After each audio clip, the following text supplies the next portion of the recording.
Muito bom dia. Vamos então dar início à nossa lição da Escola Dominical com uma palavra de oração, pedindo a orientação do Senhor para este tempo em que nós vamos estar aqui a estudar a Sua Palavra, assim como para todas as classes que estão a decorrer agora ao mesmo tempo. Oremos então. Senhor Deus, mais um domingo, mais uma manhã, mais um encontro. A Tua Igreja aqui. Fazemos sempre o mesmo, Senhor, este é o tempo que nós tiramos para juntos podermos estudar a Tua Palavra. E para isso pedimos sempre a Tua orientação, para não sermos meros leitores de um texto, mas que nós possamos interpretá-lo bem, possamos tirar as lições, Senhor, o texto para nós. Que nós possamos extrair o máximo do texto, Senhor, sabendo a importância de nós termos a Tua Palavra no nosso coração. E por isso precisamos da Tua orientação.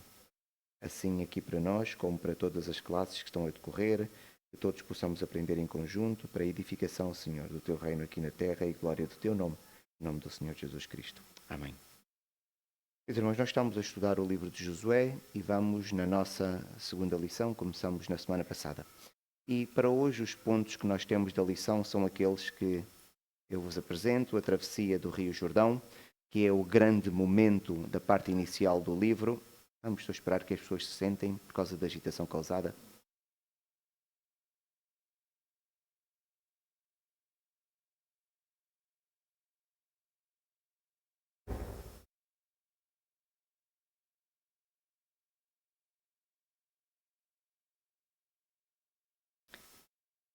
Depois vamos ver a celebração que se faz dessa mesma travessia, através da instituição do memorial, a circuncisão do povo, o porquê disto estar a acontecer, e vamos ver a importância disto estar a acontecer aqui neste momento.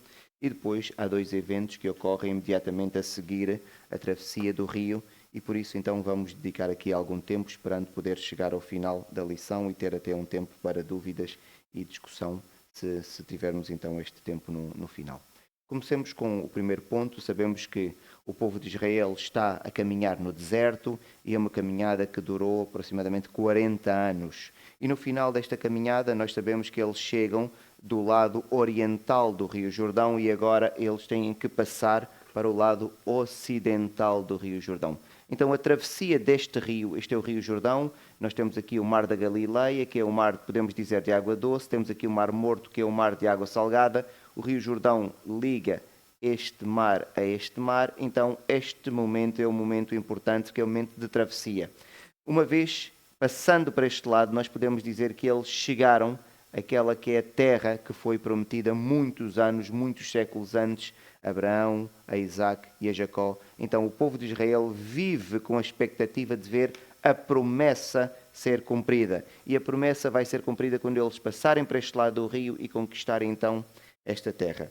Para esta travessia há toda uma organização do povo e o texto faz uma descrição, podemos dizer longa, começar no capítulo 3, que é a preparação do povo para tudo aquilo que vai acontecer agora de seguida. O povo estava aqui em Setim, nós tínhamos visto já na semana passada, que é, podemos dizer, é uma cidade, uma localidade de frente para a cidade de Jericó. Então o povo vai passar aqui sensivelmente nesta região e vai depois estabelecer-se ali antes da conquista da cidade de Jericó.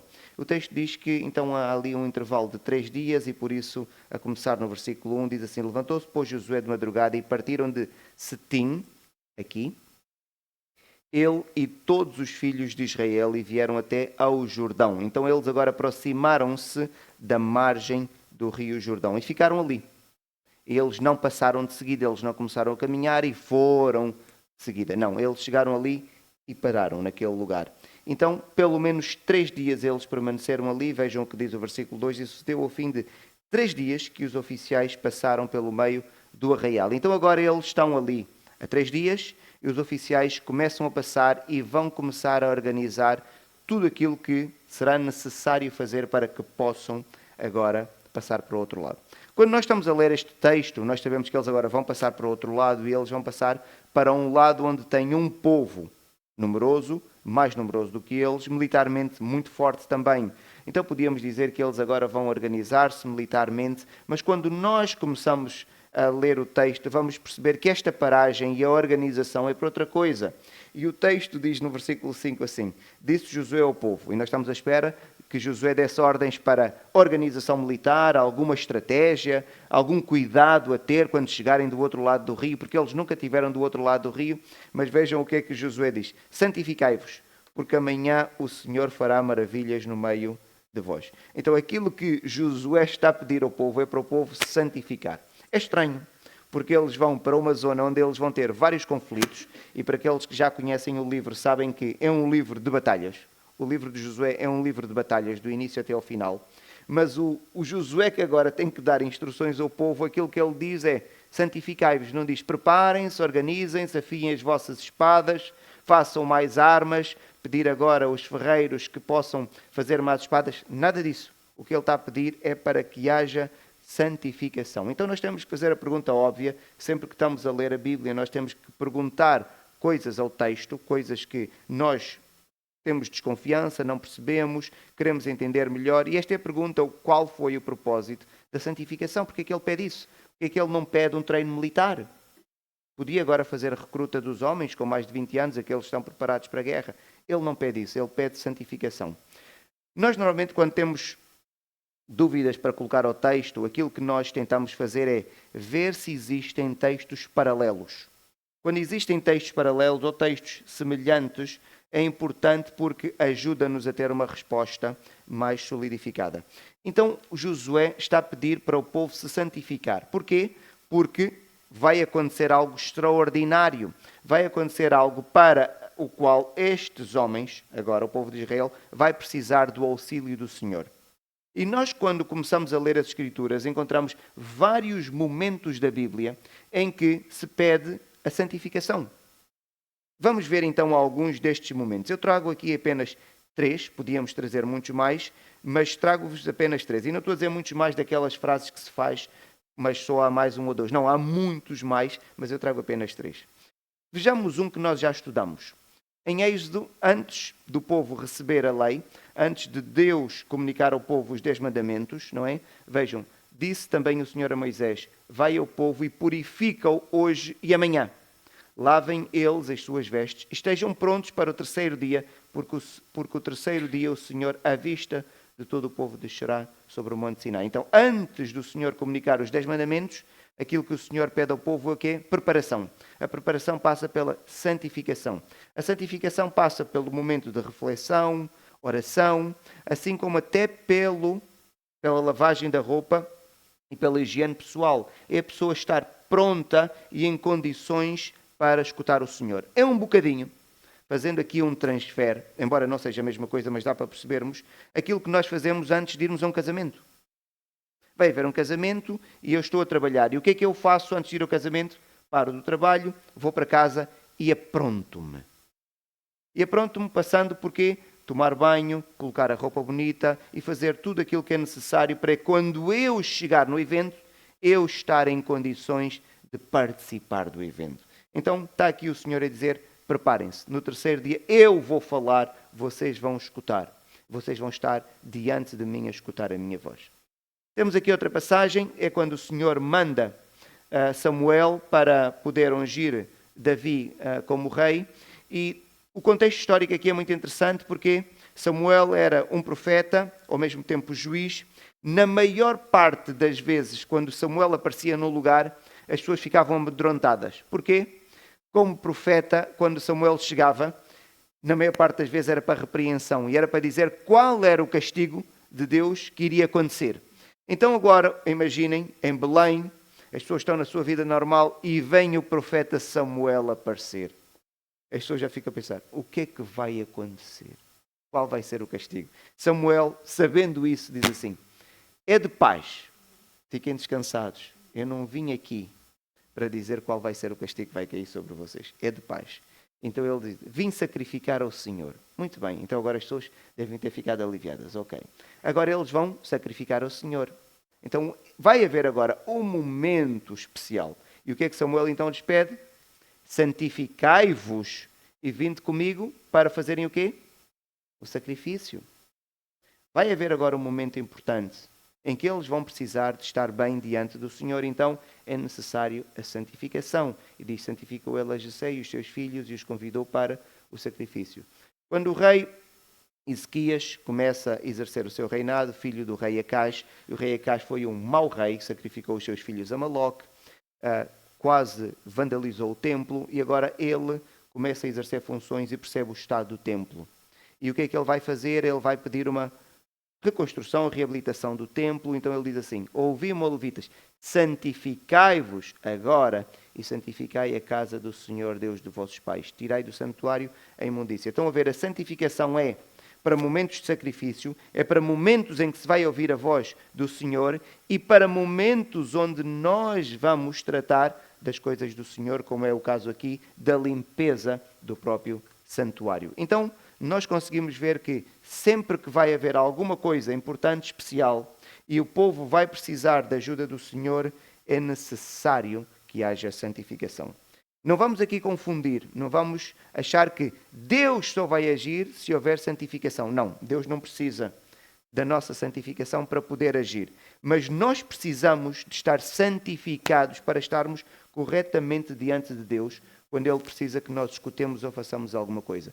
É condição nossa para nós podermos estar preparados para aprendermos, ouvirmos ou fazermos aquilo que Deus nos pede. E este deve ser um bom princípio. Como é que nós podemos transferir este princípio para nós hoje? Domingo é um dia em que nós nos encontramos aqui para estudarmos a palavra do Senhor, para adoração comunitária, em que alguém se levanta e ora, em que alguém lê a palavra e todos escutamos. Estamos num momento solene para nós. Deve haver santificação. A santificação deve começar, de preferência, até no dia anterior, o sábado. Cuidado com aquilo que vemos, cuidado com aquilo que dizemos, cuidado com aquilo que pensamos, cuidado com aquilo que fazemos. É um momento de purificação para que no domingo nós cheguemos aqui e estamos bem e em condições de participarmos da adoração comunitária. É um princípio que nós devemos ter. E nós encontramos que é um padrão nas Sagradas Escrituras. Utilizamos para nós. Estou a utilizar o sábado, que é o dia que antecede. Então que o sábado possa ser um dia em que nós nos achegamos mais ao Senhor, em que nós nos purificamos, nos santificamos, porque amanhã é o grande dia. E o grande dia para nós é o domingo. O domingo é o dia da nossa festa. O domingo é o dia da nossa festa. Então, utilizamos este princípio e é isso que Josué agora está a pedir. Ele diz assim: vai acontecer alguma coisa extraordinária. Nós vamos atravessar o rio. O Senhor vai agir. Vocês têm que estar preparados para participarem daquilo que vai acontecer. Santifiquem-se. Santifiquem-se. Façamos nós também o mesmo. Então, meus irmãos, para atravessarem o rio, tudo tinha que ser muito ordenado e Josué vai começar a dar instruções ao povo, instruções que ele recebeu do Senhor. Primeiro seguiam os sacerdotes com a arca. E a indicação do texto é que eles iam passar por um caminho que não conheciam. Então, vai o Senhor à frente agora para os guiar. Os sacerdotes então pegam na arca e começam a andar e o povo espera, ninguém avança. Há uma distância, sensivelmente, o texto diz 2.000 côvados, cerca de 900 metros, embora o côvado seja ali uma medida com tamanhos diferentes, dependendo exatamente do côvado que está a ser utilizado, mas acreditamos que era o côvado que os israelitas usavam, cerca de 900 metros de distância. Então estamos a falar de uma distância ainda grande.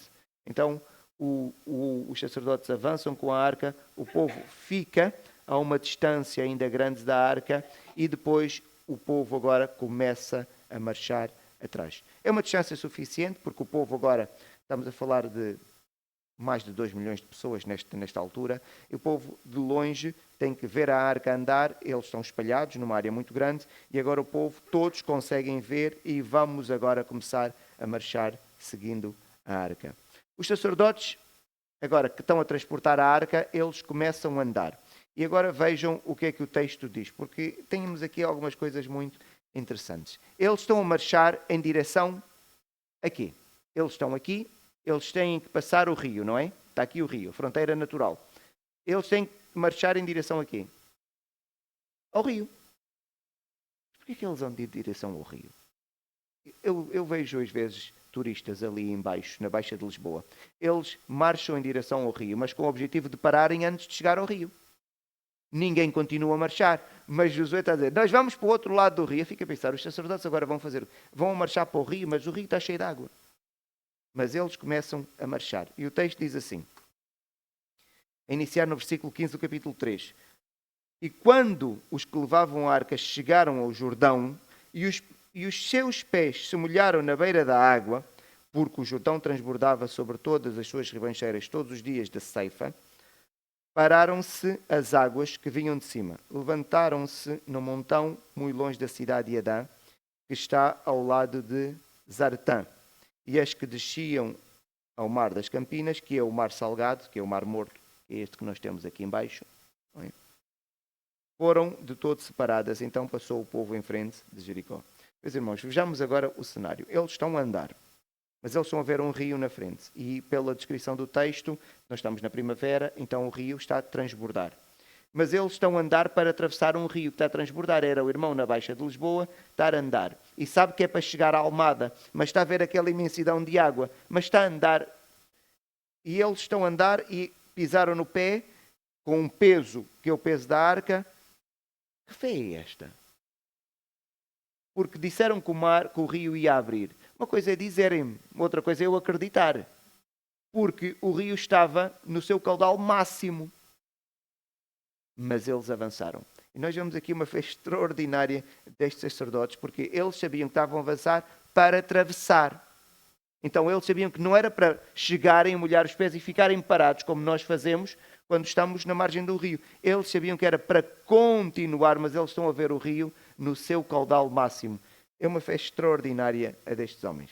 O que o texto nos diz é que eles avançaram e assim que pisaram, diz o texto que vai acontecer o quê? As águas pararam. E diz que pararam aqui na região de Adã. Então é como se eles, quando pisassem, a 30 km a norte, cá em cima, eles estão a passar aqui, sensivelmente nesta região, bem a norte, na região de Adã, o rio parou. Significa que há uma montanha de água agora aqui a acumular-se, não é? Aqui já não está água nenhuma e agora o rio ficou seco. O texto até utiliza uma expressão, talvez exagerada ou não, que passaram a pé enxuto. Não significa que não houvesse umidade lá embaixo, mas não havia água. Então estamos a falar de uma coisa extraordinária que aconteceu. O rio então para aqui a norte, a cerca de 30 km, bem acima. Não se esqueçam, estamos a falar de uma multidão de vários milhões de pessoas. Eles não estavam a passar num carreirinho. Eles queriam passar todos o rio. Estamos a falar de homens, mulheres, crianças e muitos animais. E muitos animais. Então eles agora fazem ali a travessia do rio. Convém nós vermos aqui a sequência, não vamos ler o texto todo, que é uma descrição longa, mas vamos ver a sequência daquilo que aconteceu e como é que aconteceu. Começando ali pelo 1. Então, os sacerdotes, foi aquilo que nós vimos, começaram a andar e assim que pisaram na água do rio que transbordava, porque a água do rio estava a sair das suas margens, então a água para. Eles continuam a avançar para dentro do Rio Jordão, levando a arca. Qual era a distância, ainda se lembram? 900 metros. Os sacerdotes, então, continuam, vemos o 2, o rio parou, e eles continuam a sua marcha e chegam agora na zona central. Eles vão andar, têm que descer, não é? É o rio, e chegam no meio do canal do rio, eles agora param. O povo está a ver a distância. O povo viu o extraordinário que é, o rio parou. Fica a pensar, eles a verem este espetáculo, não é? O rio está a correr no seu caudal máximo e de repente para, deixa de passar água. A arca está a ser transportada, eles estão a ver a distância e agora os sacerdotes com a arca param no meio do rio. Eles agora começam a passar todos. Eles começam a passar e o rio está em seco e estamos no 4. Enquanto eles vão passando, Josué dá uma ordem que o Senhor lhe disse. 12 homens de Israel, cada um de uma tribo, vai na zona mais ou menos central do rio, perto de onde os sacerdotes estão com a arca parados, enquanto o povo está a passar, eles vão e tiram 12 pedras do meio do rio, uma representante de cada tribo de Israel. Depois de todos atravessarem, o povo todo passou para o outro lado. Acreditamos que a travessia, o texto não nos diz, terá ocorrido em sensivelmente um dia. Eles agora chegam ao outro lado do rio. Os sacerdotes com a arca continuam no meio, a segurar a arca, continuam no meio do rio. Quando já todos passaram, os sacerdotes o que é que fazem? Agora também saem do meio do rio e vão para o outro lado. Quando os sacerdotes agora chegam com a arca do outro lado da margem, chegaram à terra prometida finalmente, o que é que acontece? Aquela montanha de água que estava a formar-se em Adã porque o caudal do rio passou, parou, de repente vem uma corrente de água e o rio segue o seu curso normal. E foi isto que aconteceu e nós temos a descrição bíblica. Esta travessia foi importante. Foi importante porque o povo iria agora entrar na terra prometida. Grande parte daquelas pessoas que ali estavam nasceram no deserto e não tinham visto aquilo que foi a operação do Senhor no Egito. A travessia do Mar Vermelho. Eles agora viram. Deus não diminuiu nada o seu poder. Porque eles iam para uma terra em que eles iriam conquistar e não podia haver aqui nenhuma dúvida do poder de Deus que estava com eles. Então eles viram esta demonstração extraordinária. Não foram um ou dois ou três a verem. Todos eles viram. Todos eles viram. Podíamos dizer, por exemplo, no Maná, nem todos viram porque era a mãe ou o pai que apanhavam cá fora. Ou o chefe de família que saía. Embora acreditamos que não fosse assim. Mas aqui não. Todos tiveram de ver a poderosa mão do Senhor. Temos aqui um aspecto interessante, profético, que mostra a fé dos sacerdotes. Vejam, antes da travessia, o que é que Josué diz? Nisto conhecereis que o Deus vivo está no meio de vós. Nisto o quê? Ele vai explicar. Porque há de acontecer que assim que as plantas dos pés dos sacerdotes que levam a arca pousarem nas águas do Jordão, elas o que é que vão fazer? Vão se separar. Então Josué disse exatamente antes da travessia. E os sacerdotes ouviram. E os sacerdotes acreditaram. E quando os que levavam a arca, tal como Josué tinha dito, chegaram ao Jordão e os seus pés se molharam à beira das águas. Pararam-se as águas que vinham de cima, levantaram-se num montão. Isto é uma profecia. Isto é uma profecia com rigor. Não são as profecias que nós vemos muitas pessoas dizerem que é sempre uma coisa estranha, abstrata e pouco clara. Aqui ele está a dizer, quando vocês pisarem, o rio vai parar. É difícil de acreditar, porque isto é uma profecia sobre algo que é impossível. Mas assim que eles chegaram e pisaram, o rio parou. E concretizou-se. Então, meus irmãos, aprendamos também aqui, e o próprio aqui a profecia tinha sido dada pelo próprio Senhor, mas o próprio Senhor dá-nos aqui formas de nós descobrirmos quem são os falsos profetas. É quando aquilo que eles dizem se concretiza ou não. E quando aquilo que eles dizem não se concretiza, nós sabemos que o profeta é falso. E em Israel o profeta falso só tinha uma finalidade, que era ser morto. E agora o irmão diz, mas e se a pessoa acertou à sorte? Deus diz que também isto pode acontecer. Nem sempre que se acerta é profeta. Mas sempre que não acerta, nós sabemos que não é profeta, é mentiroso. E é maldoso, porque está a usar o nome do Senhor em vão. Então, quando aparecer alguém e tentar fazer uma profecia, perguntem pormenores detalhados da profecia. O Senhor diz-me pormenores. Alguém vai aparecer em tua casa. Qual é a roupa da cor da pessoa que vai aparecer na minha casa? Eu preciso saber o detalhe porque eu desconfio de qualquer profeta. Então eu preciso saber detalhes precisamente porque na Bíblia nós vemos que a profecia é dada com pormenores, para que ninguém possa depois dizer que já sabia, mais ou menos assim, não há espaço para isso. A pergunta, meus irmãos, que eu vos fiz na semana passada era a seguinte. Eles estavam aqui deste lado. Aqui estava a terra que eles iriam conquistar. Lembram-se o relatório que os espias tinham feito esta terra? Povos maus, muito grandes, bons exércitos. Quando eles estavam aqui, quando os espias vieram a Jericó, o que é que Raabe disse? Nós estamos com o coração derretido. Significa que as pessoas que estavam deste lado sabiam que Israel estava aqui, deste lado. Por que é que eles não juntaram um exército, por exemplo, aqui à frente, à espera? Quando eles passarem o rio, nós vamos estar aqui à espera deles. Porque parece que Israel passa o rio e ninguém de Jericó estava à espera, não havia uma coligação entre os vários povos, que nós vamos ver que se vai formar mais tarde. Por que é que não havia aqui um exército já à espera? Porque eles estão a atravessar o rio, eles estão vulneráveis. Os outros já estavam ali preparados, com baluartes e torres construídas, eles podiam ter feito isso. Por que é que não estava ninguém à espera? Mas mesmo com medo, podiam construir ali fossos para dificultar a progressão de Israel. Mesmo com medo, alguém de longe a ver, eles ainda não passaram, faziam fossos, buracos, criavam ali armadilhas. Por que é que eles não fizeram isso? Mas não fugiram, então podiam dificultar, orarem os seus deuses. Meus irmãos, por causa do momento,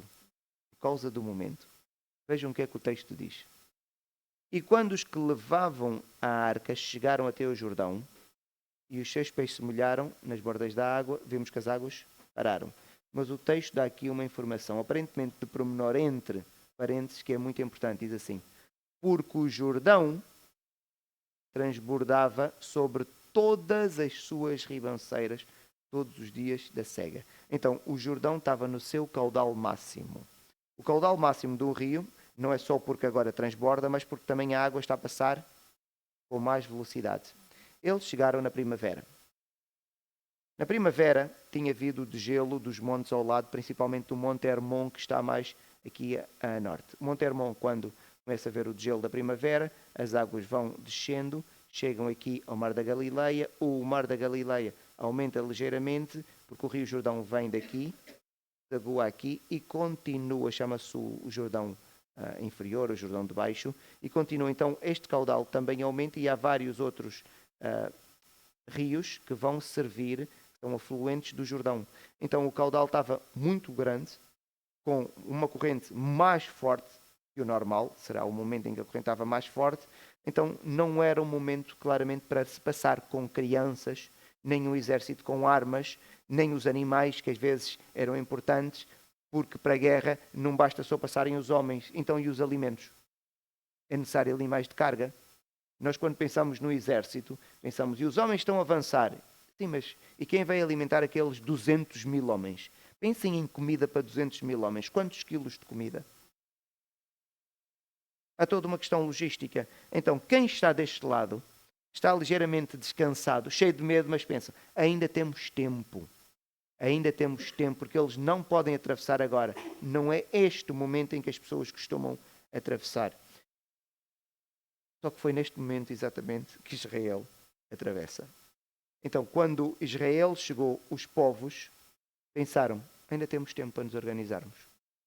Com o Jordão assim, são estratégias militares, estão a pensar, com o Jordão assim, isto não vai acontecer. Nós temos várias guerras na história em que o momento foi extremamente importante. Na Segunda Guerra Mundial, quando se dá o desembarque na Normandia, que é o norte de França, a Alemanha estava a controlar toda a Europa continental, principalmente a zona de França, só que os aliados, que estavam a combater contra a Alemanha, eles queriam entrar em França para depois descerem e irem para a Alemanha. Só que eles não conseguiam entrar. Porquê? A Alemanha tinha blindado toda a costa francesa, de modo que os aliados não conseguissem entrar. Quando é que se deu o chamado dia D, que nós conhecemos na história, o desembarque na Normandia? Quando ninguém esperava, quando as condições atmosféricas climatéricas eram as piores. Porquê? Porque naquele dia os alemães pensavam o quê? Hoje não vai ser. Hoje eles não vêm. Hoje não é o dia com condições para fazer esta travessia e este desembarque. Os aliados disseram, não é, mas é o dia que eles estão a pensar que nós não vamos. Então vai ser o dia que nós vamos ter que nos sacrificar para ir. Estão a ver, mesmo na guerra, nas que nós ouvimos na história, a surpresa é utilizada muitas vezes. Mas Deus não faz surpresas. Deus não tem medo de ninguém, não tem medo dos homens para agora estar a fazer surpresas.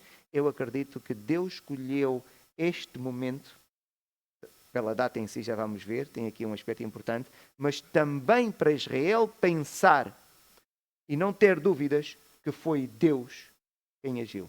Porque senão dizer, não, o caudal já estava fraquinho, isso também era muito fácil passar, e há aqui mérito nosso. Não, aqui era impossível a água parar, era impossível haver mérito humano. Teve que ser o Senhor a operar. E agora vejam, porque aconteceu naquele momento, Israel ficou com a certeza de quê? Que era o Senhor, e por ser naquele momento, o que é que os inimigos de Israel, os povos, pensaram? Vejam, Sucedeu que, ouvindo todos os reis dos amorreus que habitavam deste lado do Jordão ao ocidente e todos os reis dos cananeus, basicamente está a dizer todos os povos que viviam daquele lado, estavam ao pé do mar, que o Senhor tinha secado as águas do Jordão. Isto não é coisa que acontece sem crer nem natural, nem foi um evento extraordinário. Não, eles perceberam, isto não é normal. De diante dos filhos de Israel, até que passamos, desmaiou-se-lhes o coração. E não houve mais alento neles por causa dos filhos de Israel. Isto quebranta qualquer pessoa quando se pensa que Deus é este que estes trazem. É que os nossos deuses não andam a secar água. Nunca se secaram as águas do Jordão. Que Deus é este? Que Deus é este que está agora com este povo? Então eles ficaram cheios de medo. E para que o povo se lembrasse daquilo que aconteceu, que foi o Senhor secou as águas do Jordão, é instituído agora ali um memorial. E vejam qual é o memorial, aquele que eu já tinha dito, não é? Chamou, pois, Josué os 12 homens e disse-lhes: passai adiante da arca do Senhor ao meio do Jordão e cada um levante uma pedra sobre os ombros, para que isto seja por sinal entre vós. E quando, estão a ver, tem aqui uma função pedagógica, os filhos perguntarem: pai, estas pedras estão aqui porquê? Porque eles tiraram 12 pedras grandes, o texto diz que eles levaram o ombro, então não era uma pedrinha pequenina. Não era uma pedrinha pequenina. Quando os filhos perguntarem: pai, estas pedras estão aqui porquê? E eles agora fizeram ali podemos dizer, um monumento com aquelas pedras. Então lhes direis que as águas do Jordão foram cortadas diante da arca da aliança do Senhor. Estas pedras serão para sempre por memorial aos filhos de Israel. Então, os memoriais são importantes. Várias razões. Primeiro, os memoriais fazem-nos lembrar aquilo que Deus fez. Nós devemos estar gratos. Os memoriais fazem-nos ter confiança no presente. O Deus que fez aquilo, como não muda, hoje ele é igual. Pode fazer e continua a fazer. E tem a função pedagógica para aqueles que não viram. São as crianças, a nova geração. Por que é que isto está aqui? E nós que vimos dizemos o quê? Para nos ensinarmos, para nós nunca nos esquecermos de que o Senhor fez aquilo. Podem criar memoriais em família, podemos criar memoriais em igreja. O importante é nós não cairmos. Quando criamos memoriais, às vezes há objetos e depois queremos santificar os objetos. Não, aquilo eram apenas pedras. Aquelas pedras não tinham nada extraordinário. Continuavam a ser pedras. Mas simbolizavam alguma coisa que era para eles se lembrarem. Então, se vocês, por exemplo, em família, tiverem algum memorial e um objeto que vos lembre aquele evento para poderem estar gratos ao Senhor e terem confiança no Senhor, não transformem um objeto em nada sagrado. Se o objeto um dia cair e partir, fiquem com pena que partiu, mas é só isso. Não perderam nada. É só isso. Partiu, é uma pena, como partir um copo, ninguém fica contente, é uma pena, mas é só um copo que partiu, é só um objeto que partiu. Arranjem outro para o substituir. É só isso. Não vamos agora cair no erro de santificar objetos ou torná-los sagrados. E nós na igreja também devemos ter memoriais por causa da sua função pedagógica. E nós temos um memorial. Qual é o memorial que nós temos? A ceia do Senhor. É um memorial. Nós celebramos a ceia do Senhor para nos lembrarmos do quê? Daquilo que o Senhor Jesus fez. Gratidão. E nós então fazemos aquilo para na memória sempre sabermos aquilo que aconteceu.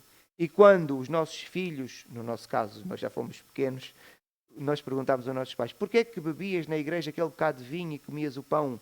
E tinha função pedagógica, para nos ensinarem aquilo que o Senhor Jesus Cristo fez. E o nosso memorial projeta também o futuro. E para nós termos confiança de que se Ele morreu e ressuscitou, então Ele tem mesmo muito poder. E se Ele nunca mentiu, é porque tudo o que Ele diz é verdade. E se Ele disse que um dia vai voltar, então nós também fazemos um memorial para nos lembrarmos das palavras que Ele disse e termos fé no futuro, que Ele um dia vai voltar. E os memoriais têm esta importância para nós. Gratidão diante do Senhor, confiança que nós temos no Senhor e a função pedagógica, para nós podermos ensinar aqueles que vêm depois de nós. E nós, como igreja, temos um memorial que o Senhor nos deixou. Pergunta, meus irmãos. Depois da travessia, agora eles estavam já do outro lado do rio, não se esqueçam, eles passaram para aqui e agora chegaram A pergunta que eu vos faço é: estavam preparados para a conquista da terra? O Bruno diz que não, mas porquê que não, se eles já lá estão?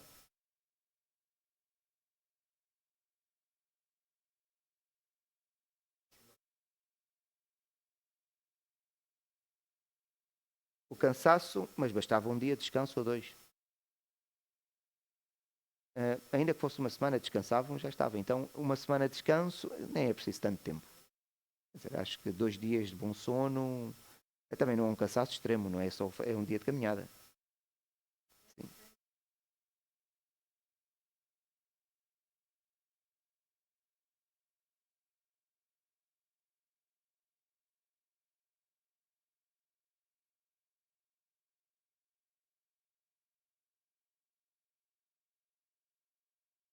Tal e qual. Não se esqueçam, tal e qual. O problema não era a circuncisão. Vamos ver o que é, mas tinha a ver com a circuncisão. Não se esqueçam de que na semana passada nós vimos qual era a condição para o sucesso que Deus pediu a Josué. Cumprir com a lei. Certo? Então tem a ver com aquilo que a Ilka disse. Vejam. Tão somente esforça-te e tem muito ou muito bom ânimo para teres o cuidado de fazer conforme toda a lei. Certo? Então, se Josué quer ter sucesso, o que ele tem de fazer é ser temente ao Senhor, obediente e cumprir a lei. Muito bem. Tínhamos aqui uma situação. E a situação é esta. Vejam. A nenhum dos que nasceram no deserto, depois de terem saído do Egito, haviam circuncidado. Havia aqui um aspecto da lei que não tinha sido cumprido. Porque a circuncisão tinha a ver com a aliança. Era uma marca física que o povo tinha. E a lei era muito clara. Esta é a aliança, é a minha aliança que guardareis entre mim e vós e a tua descendência. Todo macho vos será circuncidado. Só que durante a travessia no deserto, todos os que nasceram do deserto não foram circuncidados. Muito bem, então agora Josué chega do outro lado do rio e diz assim: vamos conquistar. E Josué, temente ao Senhor, pensa: espera, se eu vou agora iniciar uma batalha, a condição para eu vencer qualquer batalha é eu ser temente ao Senhor e cumprir toda a lei. Mas eu não estou a cumprir toda a lei, porque há uma obrigatoriedade da lei que era o povo estar circuncidado. Por uma razão especial, eles não foram circuncidados durante a travessia no deserto, mas agora já não estão no deserto. Então, estamos em falta. Se estamos em falta, eu ainda não tenho condições para iniciar a conquista. Porque eu quero iniciar a conquista sabendo que eu estou a cumprir, eu estou a ser obediente ao Senhor. Então, isto não tinha sido feito. Então, o que é que vai Josué fazer? O Senhor diz, e ele obedece. Naquele tempo disse o Senhor a Josué: faz facas de pederneira e passa de novo a circuncidar os filhos de Israel. Então Josué fez as facas e circuncidou todo o povo já do outro lado do rio Jordão. Pederneira é uma pedra dura, muito dura. Mas quando se lasca a pedra, quando se dá uma cacetada, imaginem, ela fica fica muito cortante. Então utilizaram aquilo, uma espécie de bisturi cirúrgico. Então o povo foi todo circuncidado. Meus irmãos, não estamos a falar aqui de crianças, estamos a falar de adultos. Foi feita uma cirurgia. Uma cirurgia foi feita a todos os homens que nasceram. Podemos dizer que eram aqueles que tinham 40 anos para baixo. Todos eles foram circuncidados, que eram os militares na sua força máxima. O militar na sua força máxima não é com 60 anos, é com 20 a 40 anos. Todos na sua força máxima foram circuncidados. No mesmo dia, não foram feitos por turnos.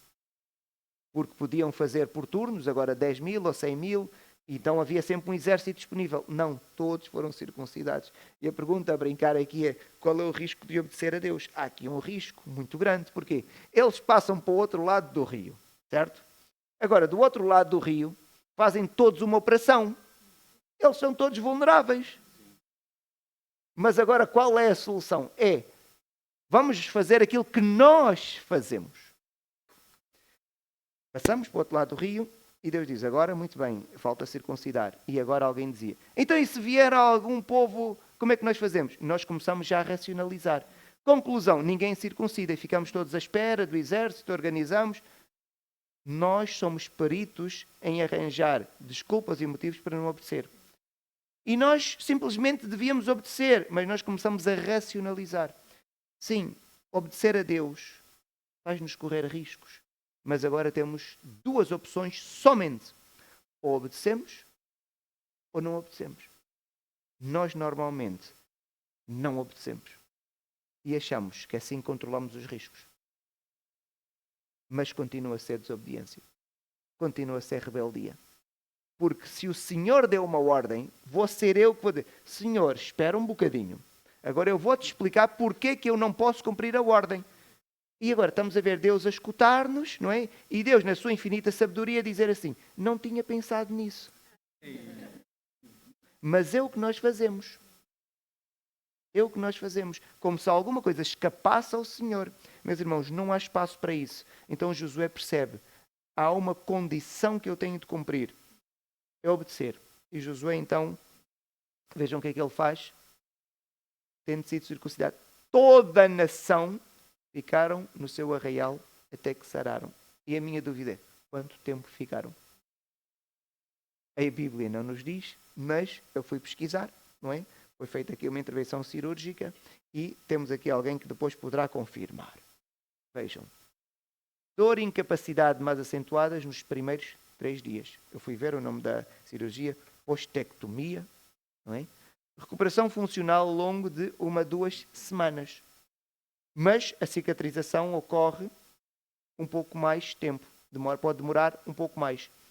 Agora, temos que pensar, meus irmãos, e vamos pensar na questão da anatomia.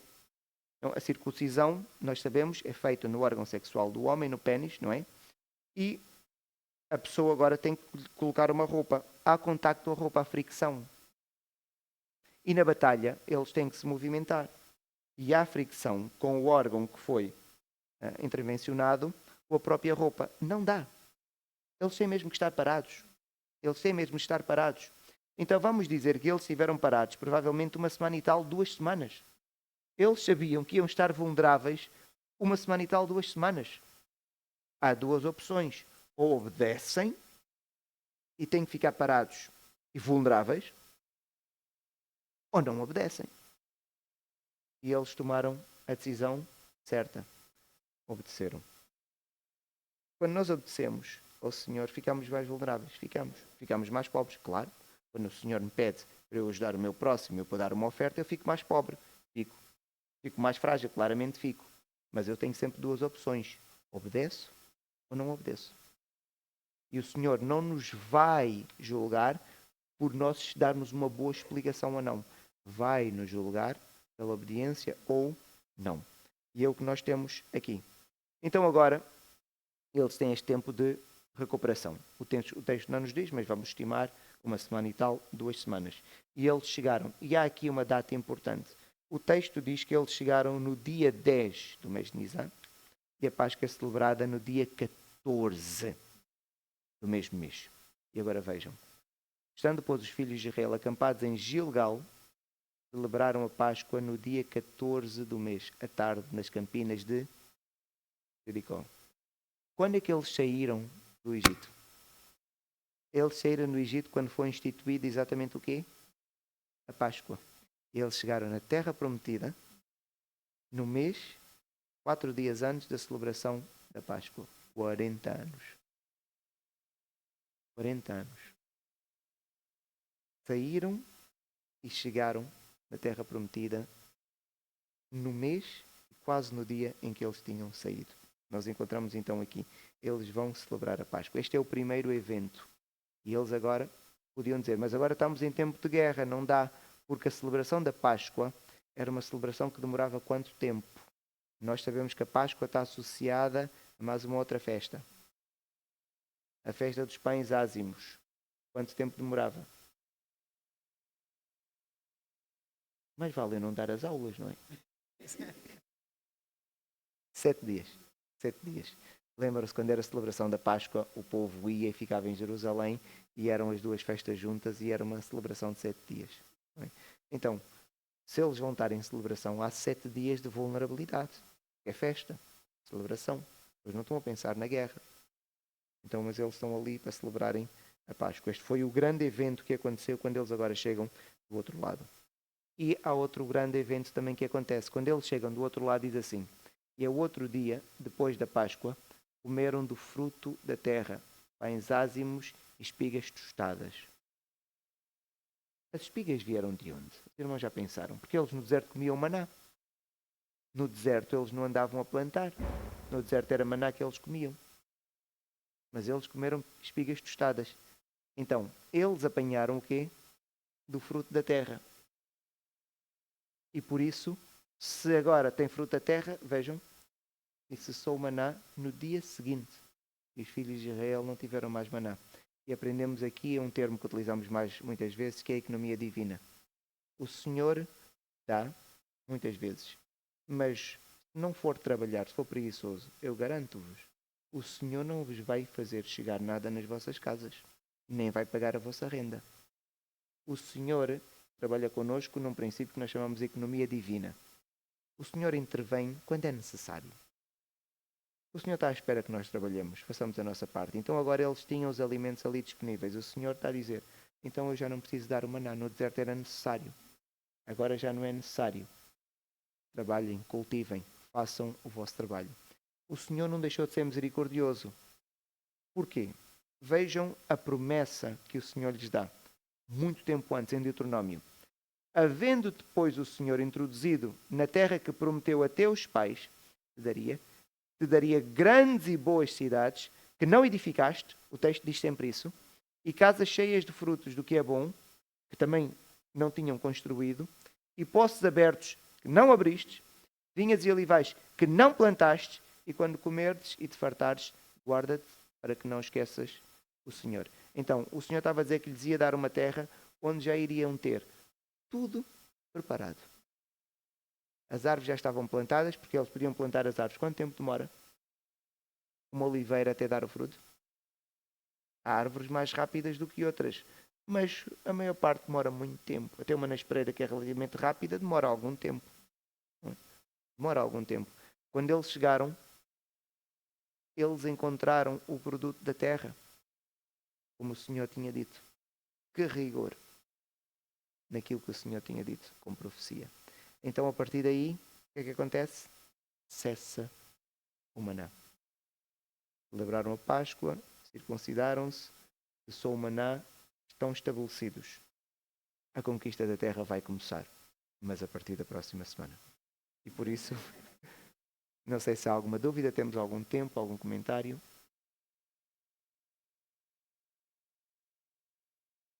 Não havendo, então vamos para o tempo do chá. Obrigado.